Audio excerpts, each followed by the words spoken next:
விஜயோடைய அரசியல் களம் ஒரு பக்கம், இன்னொரு பக்கம் பார்த்தா ஜனநாயகன் படத்தினுடைய ரிலீஸ், ஜனநாயகன் படத்துடைய அப்டேட், ஜனநாயகன் படத்துடைய ஆடியோ லான்ச். அரசியல் களமும் ஒரு பக்கம் சூடி போட்டிட்டு இருக்குது. இன்னொரு பக்கம் பார்த்தீங்கன்னா ஜனநாயகன் படமும் பார்த்தீங்கன்னா அப்படி கொஞ்சம் கொந்தளிச்சுக்கிட்டு இருக்கு. குறிப்பாக இன்னைக்கு நடந்த தாவேகா மாவட்ட செயலாளர்களுடைய கூட்டம். அந்த கூட்டத்தில்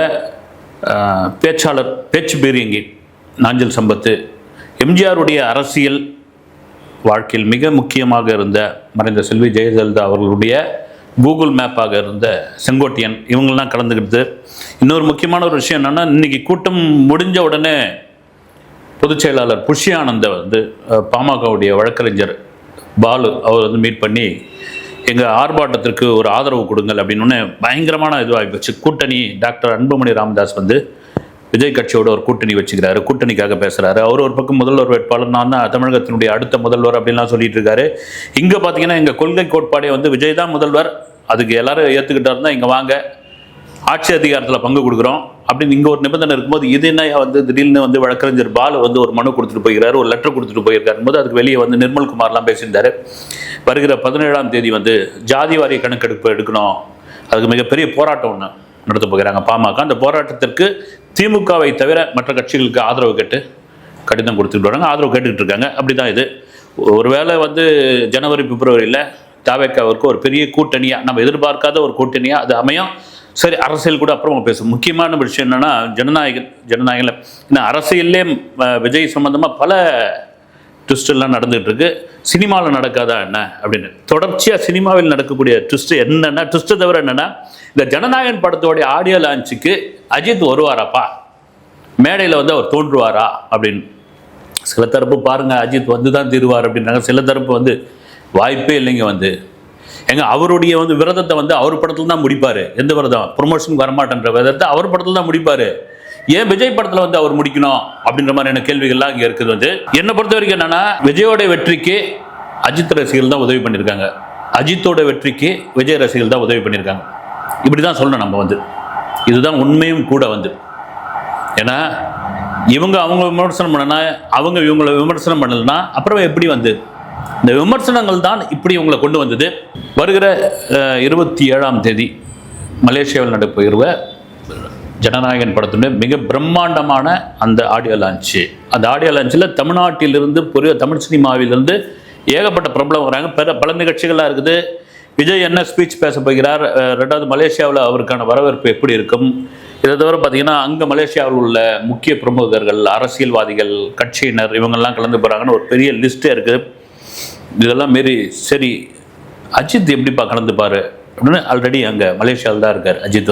இந்த மாதம் இறுதி வரைக்கும் கார் ரேஸ் அங்கே தான். அதாவது ஒரு பக்கம் பார்த்தீங்கன்னா சிம்பு போய் மீட் பண்ணார், அது ஒரு பெரிய வைரல் ஆச்சு.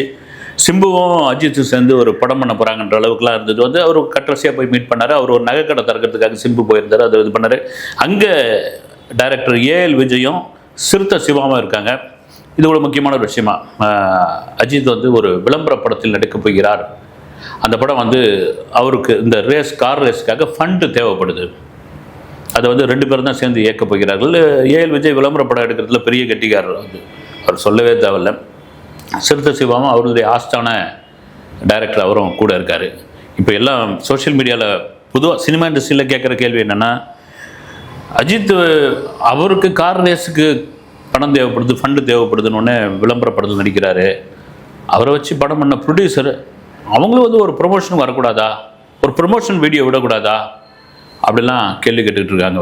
அது இந்த கண்டிஷனுக்கு ஓகே ஆனால் தான், அதாவது நான் எந்த விளம்பரத்திலும் கலந்துக்க மாட்டேன், எந்த ஆடியோ லான்ச்சிங்களும் இது பண்ண மாட்டேன், அந்த படம் சம்மந்தமாக எந்த பேச்சும் பேச மாட்டேன், இஷ்டம் இருந்தால் நீங்கள் என்னை வச்சு படம் பண்ணுங்கன்னு அஜித் வைக்கிற முதல் கண்டிஷன் அதுதான். அப்படி இருந்தால் அங்கே அக்ரிமெண்ட்டில் சைன் பண்ணுங்க. அதே வேளையில் நாம் கேள்விப்பட்டது என்னென்னா, மிக முக்கியமாக கேள்விப்பட்டது என்னென்னா, அஜித்தை வச்சு படம் தயாரித்த சில ப்ரொடியூசர்கள் சில இயக்குநர்களுக்காக ஒரு படம் ஃப்ரீயாக நடிச்சு கொடுக்க போகிறாருங்க. அதுக்கான நீ அடிச்சு தள்ளிட்டு போயிடாது. ஏன்னா இது ப்ராசஸிங்கில் நடந்து தான் தீருது. இங்கே அஜித்துக்கு ப்ரொடியூசரே இல்லைன்றாங்க, யாருமே அவரை வச்சு படம் பண்ணலன்னு ஆதிக்க ரவிச்சந்திரன் ஒரு பக்கம் குமுறி அழுதுகிட்டு இருக்காரு. நீ என்னன்னா அவர் ஃப்ரீயாக நடிச்சு கொடுத்துட்டு போகிறாரு அப்படின்னு எந்த சம்பளமும் வாங்காமல் நடிக்கிறேன்னு என்ன ஆகும். ஏற்கனவே ரஜினிலாம் பண்ணியிருக்காரு. அது ஒரு ப்ராசஸிங் நடந்துருக்கு போது.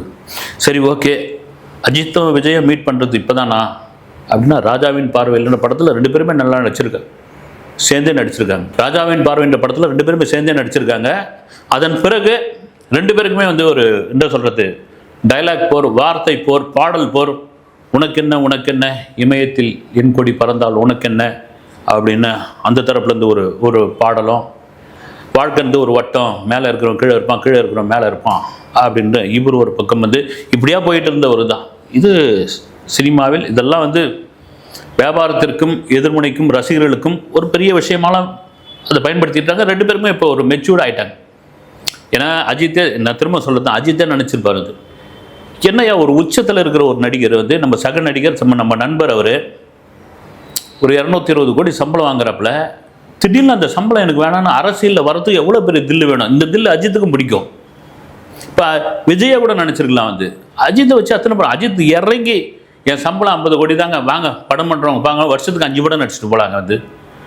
ஆனால் பார்த்தீங்கன்னா அந்த மனுஷன் இங்கே அப்படியே அதை ஓரம் கட்டிட்டு car race, Bulgaria, Belgium, Dubai, மலேசியான்னு இப்படி வந்து ரேஸில் இவ்வளோதுவா ஆர்வமாக கலந்துட்டு இருக்காரு. இவர் இந்த ஆர்வத்தில் இருக்காரு அப்படின்னு அந்த தன்மை வந்துடும். 2வது பார்த்தீங்கன்னா இவங்க பார்க்காத தோல்வி கிடையாது, இவங்க பார்க்காத வெற்றி கிடையாது. நீங்கள் மங்காத்தா ஷூட்டிங் ஸ்பாட்டில் 2 பேரும் மீட் பண்ணிக்கிட்டாங்க. வெங்கட் பிரபு தான் அதுக்கு காரணம். வந்து ஒரு பக்கம் வேலாயுதம் படம் ஷூட்டிங், இன்னொரு பக்கம் வந்து மங்காத்தாவில் இது மாதிரி இடையிலே 2-3 தடவைலாம் மீட் பண்ணியிருக்காங்க. வந்து அந்த மீட்டிங்கை தாண்டி அஜித்துக்கும் விஜய்க்கும் எந்த வாய்க்கா வரப்பு தகராறும் கிடையாதுங்க. இன்னைக்கு வரைக்கும் அஜித் விஜயோடைய அரசியல் விமர்சனத்தை எந்த இடத்துல பேசுறதே கிடையாது எங்கேயுமே. அதே வேளையில் இதுதான் திரும்பவும் ஒரு கடைசி படம், அந்த கடைசி படத்துக்கு நாம் போனால் என்ன அப்படின்னு ஒரு மனநிலை இருந்ததுன்னா இதை விட உச்சம் யாருக்குமே கிடையாது. ஆனால் நாம் விசாரித்த வகையில் பார்த்தீங்கன்னா அஜித் ஒரு காலம் அதை பண்ணவே மாட்டார், வாய்ப்பே இல்லை அப்படின்ற ஒரு விஷயம். மிக குறிப்பாக ஏன் இதை வந்து விஜய் மேடையில் அஜித் வருவாரான்னு எதிர்பார்க்குறாங்க அப்படின்னா, அஜித்துடைய ரசிகர்கள் எல்லா கட்சியிலையும் இருக்காங்க. அது எல்லா கட்சியிலும் இருக்காங்க. அஜித்துக்கு பத்மபூஷன் விருது கொடுத்ததே வந்து பிஜேபியோடைய சிபாரிசு தான். பிஜேபி தான் எப்படியாவது தங்க பக்கம் அவரை இழுக்கணும் அப்படின்னு.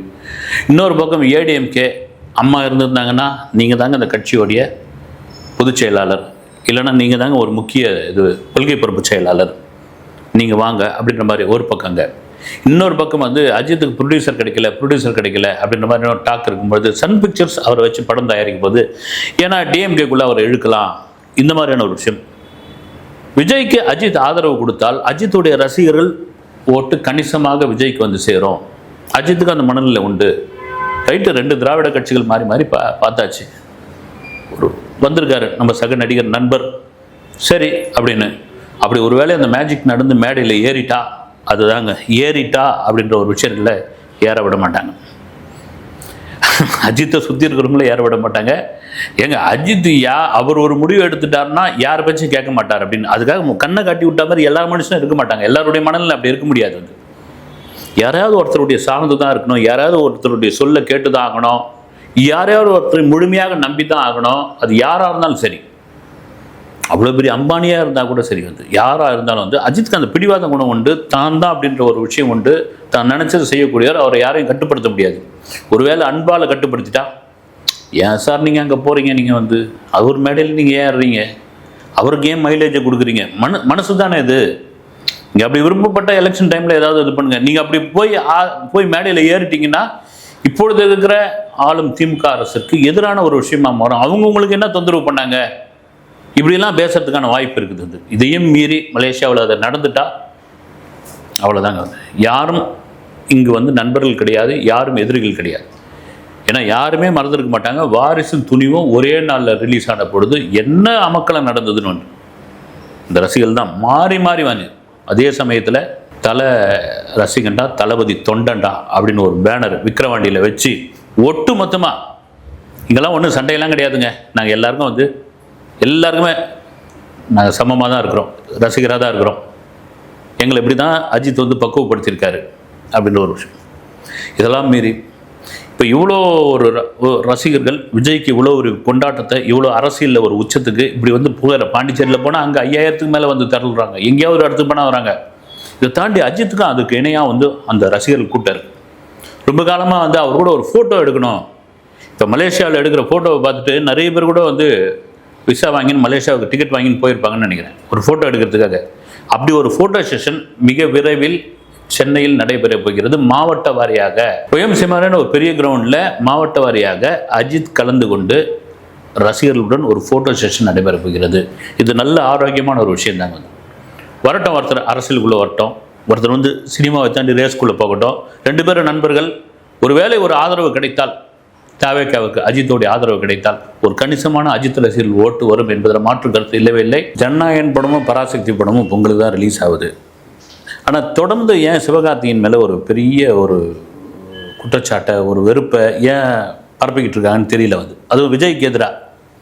எங்கள் 9ஆம் தேதி ஜனநாயகன் ரிலீஸ் ஆகுது, இவங்க 14ஆம் தேதி ரிலீஸ் ஆகிறாங்க. ஆக்சுவலாக 9ஆம் தேதி பராசக்தி ரிலீஸ் ஆக வேண்டியது சிவகார்த்திகேயன் சொல்லி தான், சார் வேணாங்க, அவர் பெரிய ஹீரோ, இன்றைக்கி ஒரு பெரிய கட்சியுடைய தலைவர், அவருடைய கடைசி படம், அதனால் கொஞ்சம் ஒரு 4 நாள் தள்ளி வந்துக்கலாம் அப்படின்னு சொல்லி தான் 4 நாள் தள்ளி வருது. ஆனால் சோஷியல் மீடியா படிக்கும்போது இப்போ பார்த்து நான், யார் அது சிவகார்த்திகேயன் ரசிகர்கள் பண்ணாங்களா, அவங்க பேரில் யாராவது ஐடி விங்கில் அடிக்கிறாங்களான்னு தெரியல. விஜய்க்கு சொல்கிற மாதிரி எங்கால் பாடுறா 6 படம் நடித்து 70 கோடி சம்பளத்தை வந்துட்டார், உங்களால் அது மாதிரியான ஒரு சம்பளம் வர்றதுக்கு 30 படம் நடிக்க வேண்டியதாக இருந்தது அப்படின்னு போட்டிருக்கேன். ஏங்க, அப்போ இருந்த சூழ்நிலை வேறு, அப்போ இருந்த மார்க்கெட் வேறு, அப்போ இருந்த சம்பளம் வேறு, அப்போ இருந்த போட்டியே வேறங்க. விஜய் நடிக்க வந்தப்பெல்லாம் பார்த்தீங்கன்னா வெறும் விஜய் அஜித் மட்டும் கிடையாது, ஒரு பக்கம் சரத்குமார், இன்னொரு பக்கம் ராஜ்கிரண், இப்படிலாம் களை கட்டிக்கிட்டு இருக்காங்க. விஜயகாந்த் ஒரு பக்கம், பிரசாந்த், எல்லாரும் அவ்வளோ போட்டியில் இருந்தாங்க. அந்த போட்டியில் சம்பளத்தை தாண்டி வெற்றின்ற ஒரு விஷயம் தான் இருந்தது. பராசக்தி படத்தினுடைய ஆடியோ லான்ச் ஜனவரி முதல் வாரத்தில் நடக்க போகுது. அது பிரம்மாண்டமான ஒரு ஆடியோ லான்ச்சு. அதில் ரஜினி கமல் கலந்துக்க போகிறாங்க. அதாவது ஜனநாயகன் ஆடியோ லான்ச்சுக்கு ஒரு போட்டியை அதை விட போகிறாங்க. அதுவும் குறிப்பாக ரஜினி கமல் அதுக்காக தான் கலந்துக்கிறாங்க. விஜய்க்கு ஒரு எதிர்ப்பு அரசியல் பேசணும். இது சிவகார்த்திகேயன் தான் போய் கேட்டிருக்காரு, சிவகார்த்திகேயன் தான் சொல்லியிருக்காங்க. அந்த ப்ரொடக்ஷன் நிறுவனம் திமுக அரசுக்கு திமுக கவர்மெண்ட்டுக்கு, திமுக குடும்பத்துக்கு ரொம்ப வேண்டப்பட்ட இது இப்படியா சொல்லிட்டு இருக்காங்க. ஒரு பக்கம் இன்னொரு முக்கியமான விஷயம் என்னன்னா, பராசக்தி அந்த ஆடியோ லான்ச்சில் பிரம்மாண்டமாக நடக்கட்டும், நேரு ஸ்டேடியத்தில் நடக்குதோ, OMC கிரவுண்டில் நடக்குதோ, எங்கே நடக்குதோ, சிவாஜி நடிகர் சிவாஜி அவர்களுடைய குடும்பத்திற்கு ஒரு பெரிய மரியாதை செலுத்த போகிறாங்க. நான் பராசக்தின்ற ஒரு டைட்டில், முதல் படம், நடிகர் திலகத்தோட முதல் படம். இன்னும் கேட்டால் சக்ஸஸ்ன்னு முதல் வசனம் பேசுவார் ஓப்பனிங்லே, சக்ஸஸ்ன்னு. அந்த காட்சி எடுக்கப்பட்ட இடம் AVM ஸ்டுடியோவில் ஒரு இடத்துல. அங்கே சிவாஜியோடைய சிலையெல்லாம் வச்சு சக்ஸஸ் வச்சுருந்தாங்க. ஆனால் இது அதிகாரப்பூர்வமான தகவல் கிடையாது. அந்த இது வச்ச பிறகு தான் அவங்க ஃபேமிலிக்குள்ளே ஒரு சண்டை வந்தது. அதுக்கப்புறம் தான் சொத்து பிரித்தாங்க. அதில் தான் பல பிரச்சனைகள் வந்ததுன்னு சொல்லி அதை எடுத்துட்டாங்கன்னு ஒரு டாக் இருக்குது. இது எந்த அளவுக்கு உண்மைன்னு தெரியல. சிவாஜிக்கு அப்படி ஒரு சென்டிமெண்ட்டாக ஒரு ராங்கு இது ஒர்க் அவுட் ஆகும் அப்படின்னு இண்டஸ்ட்ரி முழுக்க ஒரு பேச்சு. அதெல்லாம் நான்சென்ஸ், அதெல்லாம் ஒரு மூட நம்பிக்கை, அதெல்லாம் ஓரம் கட்டிடும்.